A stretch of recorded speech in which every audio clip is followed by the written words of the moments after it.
అతి శ్రేష్ఠుడైన యేసుక్రీస్తు నామమున వాక్యం ఉంటున్న విశ్వాసులందరికీ ప్రభు పేరిట వందనాలు. మీరంతా క్షేమంగా ఉన్నారని తలంచి మీ ఆత్మీయ దేవసేకుడు బ్రదర్ తేజమయ్య. ఈరోజు మనం తెలుసుకునే అంశం ఏంటంటే క్రైస్తవుడా దురాశ వద్దు, క్రైస్తవుడా దురాశ వద్దు అనే అంశాన్ని మనం ఒకసారి పరిశీలించుద్దాం. ఆత్మదేవుడు సూటిగా మనతో మాట్లాడును గాక. యాకోబుకు రాసిన పత్రిక 1:15 ప్రకారం, దురాశ గర్భము ధరించి పాపము గనగా పాపము పరిపక్వమై మరణమును కనును. దురాశ అనేది గర్భము ధరిస్తే, అంటే అది ఒక పాపముగా గర్భము ధరిస్తే పాపమును కనగా, దురాశలో నుంచి పాపం వస్తుంది, పాపములో నుండి మరణం వస్తుంది, పాపము పరిపక్వమై మరణమును కనును అని యాకోబు గారు ఎంతో స్పష్టంగా పాపము యొక్క పుట్టుక గురించి తెలియజేసినట్లు, అది దురాశలో నుంచి మొట్టమొదటిసారిగా పాపముగా మారి పాపములో నుండి మరణం వస్తుందని 3 అంశాలు ఒకే వచనంలో రాసినట్లు మనం చూస్తున్నాం. కాబట్టి ప్రియదేవుని బిడ్డలారా, చాలామంది ఈ దురాశ అనేటటువంటి దాంట్లో పడిపోయి తమ జీవితాలను నాశనం చేసుకుంటున్నారు. ఉన్నదానికన్నా ఎక్కువగా ఆశించటం, ఉన్న వాటితో తృప్తి కలిగి ఉండలేకపోవటం, ఇంకా ఏదో కావాలనే తాపత్రయంలో సాతానుగాడు చూపించేటటువంటి ఆ దురాశలో పడి జీవితాలను, కుటుంబాలను సర్వనాశనం చేసుకుంటున్నారు. కాబట్టి ఆ యొక్క దురాశలో నుంచి మనము బయటపడాల్సిన ఆవశ్యకత ఎంతైనా, అవసరత్వం ఎంతైనా ఉందని మరలా చెప్పుచున్నాను. కాబట్టి చాలామంది దురాశలో పడిపోయి చెడిపోయారు. వారి గురించి ఒకసారి మనం చూద్దాం. ఆదికాండము 3:6 మనం పరిశీలిస్తే, స్త్రీ ఆ వృక్షము ఆహారముకు మంచిదియు, కన్నులకు అందమైనదియు, వివేకమును ఇచ్చు రమ్యమైనదియు నా ఎండుట చూచినప్పుడు ఆమె దాని ఫలములలో కొన్ని తీసుకుని తిని తనతో పాటు తన భర్తకు ఇచ్చెను, అతడు కూడా తినెను. చూడండి, కన్నులకు అందమైనది అని చూసి దేవుడు తినవద్దు అనేటటువంటి ఆ పండును తిని ఆ దురాశలో పడిపోయినటువంటి హవ్వమ్మ తనతో పాటు తన భర్తను కూడా పాపంలో పడేటట్లు చేసి, దేవుని ఆజ్ఞను అతిక్రమించేటట్లు చేసి, ఆ తోటలో నుంచి, దైవికమైన తోటలో నుంచి, దేవుడు ఏర్పాటు చేసినటువంటి ఉన్నతమైన మహిమ కలిగిన తోటలో నుంచి, దేవుడు చెప్పినటువంటి శ్రేష్టమైనటువంటి ఫలములతో నిండిన ఆ ఉన్నతమైనటువంటి తోటలో నుంచి వెళ్ళగొట్టబడింది, తిరస్కరించబడింది, గెంటివేయబడింది, నెట్టివేయబడింది. అక్కడ ఆ తోటలోకి మరలా ప్రవేశించకుండా కెరూబు అనేటటువంటి అగ్ని జ్వాల ఖడ్గమునకు ఆమె బయట నిలబడాల్సి వచ్చింది. చూడండి ప్రియదేవుని బిడ్డలారా, ఇలాగా ఈ దురాశ అనేటటువంటి పాపంలో పడిపోయి చాలామంది వారి జీవితాలను నాశనం చేసుకుంటున్నారు. అసలు ఉన్నదానికంటే ఎక్కువ కావాలనే ఆ దురాశ మనకు చూపించి పదే మనల్ని పాపంలో పడేటట్లు సాతానుడు చేస్తూ ఉంటాడు. ఇది డబ్బు విషయంలో కానీ, స్త్రీల విషయంలో కానీ, ఇక్కడే ఉంటాము. మనం ఉన్న స్థితిని మర్చిపోయి ఎక్కడో హాలీవుడ్లో, బాలీవుడ్లో హీరోయిన్లు కావాలనేటటువంటి మోహంలో తిరుగుతూ, వారిని ఊహించుకుంటూ పాపాలు చేస్తూ, వారి పాపపు ఆలోచనలతో నిండిపోయి జీవితాలను నాశనం చేసుకుంటారు. రాని ఉద్యోగాల కోసం వస్తాదని భ్రమ, చెయ్యరని ఆ బిజినెస్లో లాభాలు రాకపోయినా వస్తున్నాయనే భ్రమలో చాలామంది జీవితాలు, కుటుంబాలు, వ్యక్తిత్వాలు దెబ్బతింటున్నాయి ఈ దురాశ వల్ల. చూడండి, ఇప్పుడు ప్రపంచమంతా ఈ దురాశలోనే నడుస్తుంది. ప్రపంచం సర్వం లోకము దుష్టుని యందు ఉన్నది కాబట్టి ప్రతి ఒక్క మనుషుడిని సాతాను మోసం చేసి ఈ దురాశ ద్వారా మరణంలోనికి నెట్టివేస్తున్నాడు. ఆ తర్వాత ఆదికాండము 13 ఒకసారి మనం చూస్తే, ఆదికాండము 13 10 లోతు కూడా ఈ దురాశ అనే పాపంలో పడ్డట్టు మనం చూస్తాం. లోతు తన కన్నులెత్తి యోర్ధాను ప్రాంతం అంతటినీ చూసెను. యెహోవా సొదొమ గొమొర్రాను పట్టణములు నాశనము చేయక మునుపు సోయరుకు వచ్చి వరకును అదంతయు యెహోవా తోట వలె, ఐగుప్తు దేశం వలె నీళ్లుపారు దేశమై ఉండెను. చూడండి, అది అందమైన ప్రదేశంగా చూసినట్లు, అది ఏదైనా తోట వలె ఉన్నట్టు, ఆ తర్వాత అది శ్రేష్టమైనటువంటి యెహోవా తోట వలె ఉన్నట్టు, ఐగుప్తు దేశం వలె అనేక రకాలైన వనరులతో అది నిండిపోయి ఉన్నట్లు లోతు చూసి సొదొమ గొమొర్రా ప్రాంతానికి వెళ్ళి దాంట్లో పడిపోయి అతని యొక్క చూపు ద్వారా ఆ పాపులతో కలిసిపోయి ఆ పాపులకి వచ్చే గతి తన కుటుంబం మీదకి తెచ్చుకున్నట్లు మనం బైబిల్ చూస్తున్నాం. ఆ పాపులకి ఎలాంటి గతి అయితే వచ్చిందో, ఆ సొదొమ గొమొర్రా మొర్ర పెట్టినప్పుడు దేవుడి దగ్గర ఆ యొక్క మొర్ర దేవుడు విని ఆ పట్టణాన్ని బొత్తిగా నాశనం చేసినట్లు, దానివల్ల తన ఆస్తి, తన అల్లుళ్ళు, తన కూతుర్లు, తన యొక్క బంగారము, తన పశువులు సమస్తాన్ని పోగొట్టుకొని ఒక బికారిగా మారిపోయినట్లు లోతు గారు మనం బైబిల్లో చూస్తున్నాం. తన భార్యను కూడా చివరికి ఉప్పు స్తంభంగా పోగొట్టుకున్నాడు. ఈ దురాశ ఇది అందమైంది. దేవునిని అడగకుండా, దర్శనం అడగకుండా, పెద్దలని అబ్రహాం గారిని అడగకుండా తనకిష్టం వచ్చినటువంటి నిర్ణయం తీసుకొని అతడు అందంగా ఉన్న లోకం వైపు వెళ్ళి ఆ లోకంలో వచ్చేటటువంటి ఆ ఉచ్చులు ఉర్లలో పడిపోయి చివరికి దరిద్రుడిగా మారిపోయాడు. తర్వాత మూడో విషయాన్ని మనం చూస్తే ఆదికాండం 25వ అధ్యాయంలో మనకి ఎర్రని కూరను చూసినటువంటి ఎర్రని ఆహారమును చూసి ఆ నేత్రాశలో పడిపోయి, ఆ దురాశలో పడిపోయి జ్యేష్ఠత్వాన్ని నమ్ముకున్న ఒక దౌర్భాగ్యుడు వ్యభిచారి మనకు కనిపిస్తాడు. ఆదికాండం 25వ అధ్యాయము ఒకసారి మనం చూస్తే 30 నుంచి 34 వచనాల్లో ఈ మాటలు రాయబడి ఉంటాయి. ఆదికాండంలో ఏశావు గారు ఆ యొక్క చిక్కులుగా ఈ కూరను చూసి, ఒకసారి మనం చూద్దాం. ప్రియదేవుని బిడ్డలారా, నేను అలసి ఉన్నాను, ఆ ఎర్రగానున్న దానిలో కొంచెము దయచేసి నాకు పెట్టమని అడిగిన. అందుచేత అతని పేరు ఏదోము అనబడిన. అందుకు యాకోబు, నీ జ్యేష్ఠత్వము నేడు నాకు ఇమ్మని అడుగ్గా ఏశావు, నేను చావబోచున్నాను కదా, జ్యేష్ఠత్వం నాకెందుకనను. యాకోబు, నేను నాతో ప్రమాణం చేయమనను. అతడు యాకోబుతో ప్రమాణం చేసి అతనికి జ్యేష్ఠత్వమును అమ్మివేయగా యాకోబు ఆహారమును చిక్కుడుకాయల వంటకమును ఏశావుకి ఇచ్చెను. అతడు తిని త్రాగి లేచిపోయాను.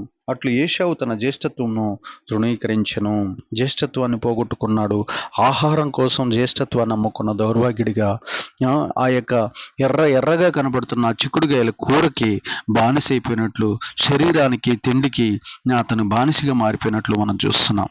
అది తాత్కాలికమైనటువంటి ఆహారం కోసం శాశ్వతమైనటువంటి ఖ్యాతి కలిగినటువంటి జ్యేష్ఠత్వాన్ని అమ్ముకున్న వ్యక్తిగా ఏశావు మనకి కనిపిస్తున్నాడు.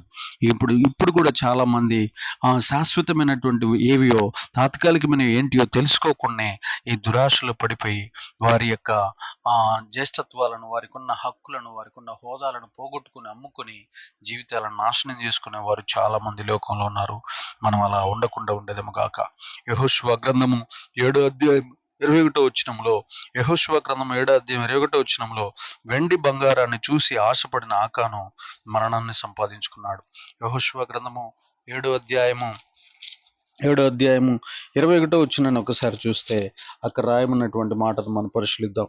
దోపుడు సొమ్ములో ఒక మంచి షీనారు పైవస్త్రమును, 200 తులముల వెండిని, 50 తులముల ఎత్తుగల ఒక బంగారు కమ్మీని నేను చూచి వాటిని ఆశించి తీసుకుంటుని, అదిగో నా డేరా మధ్య అవి భూమిలో దాచిబడి ఉన్నవి, ఆ వెండి దాని క్రింద ఉన్నదని ఉత్తరమిచ్చి తాను చేసినదంతయు ఒప్పుకొనెను.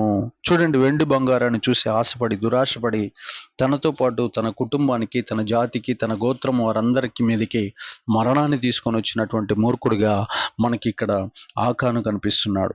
కాబట్టి ప్రియదేవుని బిడ్డలారా, ఏదైతే శాపగ్రస్తమైంది, శపితమైనది అనే దైవజనులు చెప్పారో దాన్ని ముట్టుకోకూడదు, పట్టుకోకూడదు. దాన్ని ముట్టుకున్నా, పట్టుకున్నా, దాని దగ్గరికి వెళ్ళి దాన్ని ఆశించినా, దాన్ని తెచ్చుకొని ఇంట్లో పెట్టుకున్నా దానివల్ల తీవ్ర నష్టాలు, తీవ్ర పరిణామాలు, తీవ్ర మరణాలు మీదకి వస్తాయి. అకాల మరణాల మీదకి వస్తాయి. తనతో పాటు తన గోత్రపు వారందరి మీదకి, తన జాతి వారికి, తన కుటుంబస్తులందరి మీదకి మరణాన్ని తీసుకొని వచ్చిన మూర్ఖుడుగా ఆకాను మనకు బైబిల్లో కనపడుతున్నాడు.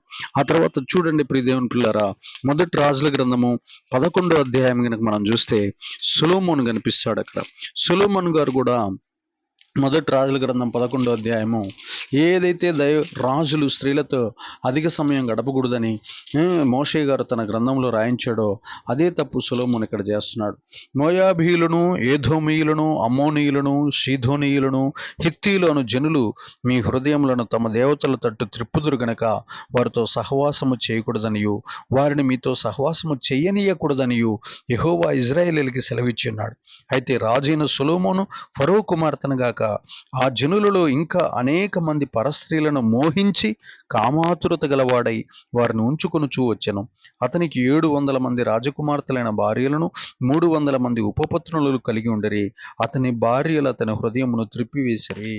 స్త్రీల అందానికి బానిసైపోయి దురాశకి బానిసైపోయిన సొలొమోను చివరికి భ్రష్టుడిగా మారిపోయినట్లు, వ్యభిచారిగా మారిపోయినట్లు, విగ్రహారాధికుడిగా మారిపోయినట్లు, అతని హృదయం దేవుని వైపు నుండి త్రిప్పివేయబడి విగ్రహారాధన వైపు త్రిప్పివేయబడి ఇతర దేవతలకు గుడులు కట్టించినట్లు, ప్రజలను ఇచ్చిన పన్నులతో ఈ భార్యలు చెప్పినటువంటి పనికిరాని లోక సంబంధమైనటువంటి వాటన్నిటిని కట్టించి సోకులకి, సౌకర్యాలకి, విలాసాలకి పోయి విచ్చలవిడితనానికి పోయి ప్రజలు ఇచ్చిన ఆ పన్నును, ఆ ధనాన్ని తన ఇష్టం వచ్చినట్టు స్వార్థ ప్రయోజనాలకు వాడుకొని చివరికి భ్రష్టుడిగా, వ్యర్థుడిగా మారిపోయి బైబిల్లో చాలా ఘోరాతి ఘోరమైన అపకీర్తిని మూటగట్టుకున్న వ్యక్తిగా, అందానికి, స్త్రీల అందానికి బానిసై, ఆ దురాశకి బానిసైపోయి, సాతాను యొక్క దురాశకు బానిసైపోయి చివరికి చాలా ఘోరమైన అపకీర్తిని పొందినట్లు మనం బైబిల్లో చూస్తున్నాం. స్త్రీల అందాన్ని చూసి ఆశపడినటువంటి, మోహించిన వాడై, కామాతురత గలవాడై, ఏ జాతులతో అయితే సహవాసం చేయకూడదని మోషే రాయించాడో ఆ జాతి స్త్రీలను వివాహం చేసుకొని వారి చేతిలో కీలుబొమ్మగా మారిపోయి, భ్రష్టుడిగా మారిపోయి, దేవుని చేత ఉమ్మివేయబడిన స్థితిలోనికి, విసర్జించబడిన స్థితిలోనికి, దిగంబరత్వంలోనికి, హీనత్వంలోనికి దిగజారిపోయినట్లు మనం బైబిల్లో చూస్తున్నాం. 2 రాజుల గ్రంథము 5వ అధ్యాయం ఒకసారి మనం చూస్తే అక్కడ గెహాజీ అనే ఒక వ్యక్తి కూడా కనిపిస్తాడు. అతడు ధనమును చూసి దురాశపరుడై ఆ ధనాన్ని సంపాదించాలనే ఆశతో ఏం చేశాడయ్యా అంటే, వద్దు, దైవ సేవకుడు వద్దు అని చెప్పిన దాన్ని పోయి తెచ్చుకొని భయంకరమైన కుష్ఠను సంపాదించుకున్నాడు. అంతటా ఎలీషా వానితో, ఆ మనుషుడు తన రథము దిగి నిన్ను ఎదుర్కొనుటకు తిరిగి వచ్చినప్పుడు నా మనస్సు నీతో కూడా రాలేదా? ద్రవ్యమును, వస్త్రములను, ఒలివ చెట్లు తోటలను, ద్రాక్ష తోటలను, గొర్రెలను, ఎడ్లను, దాసాదాసీలను సంపాదించుకున్నట్టుకి ఇది సమయమా?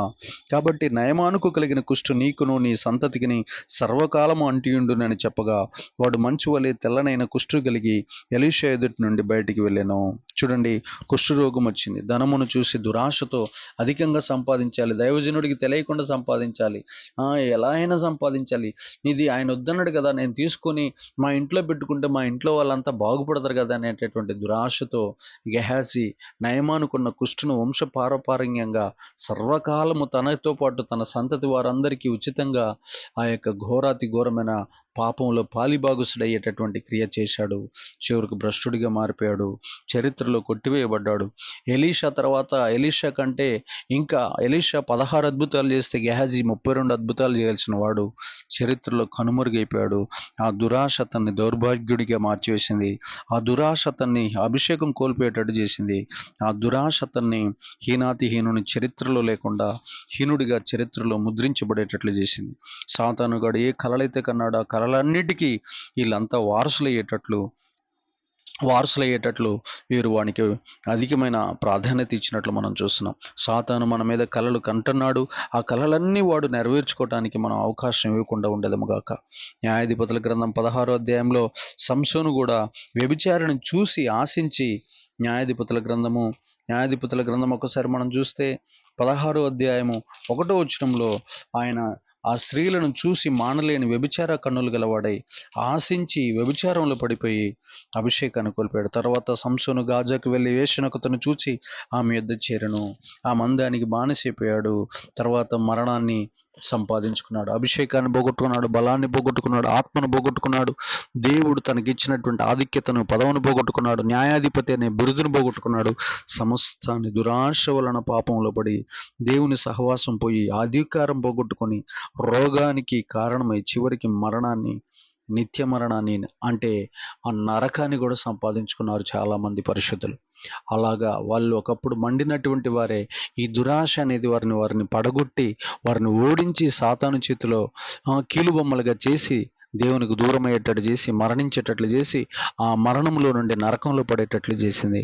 కాబట్టి దురాశ మన దగ్గర లేకుండా, దాన్ని కనిపెట్టి దాని వైపు చూడకుండా నీతిగా ఏదైతే సంపాదించినామో దాంతో బ్రతుకుతూ దేవుని యొక్క మహిమ, ఘనత, దేవుని యొక్క శక్తి, దేవుని యొక్క అభిషేకం, దేవుని యొక్క కృప పొందుకొని వర్ధిల్లెదముగాక.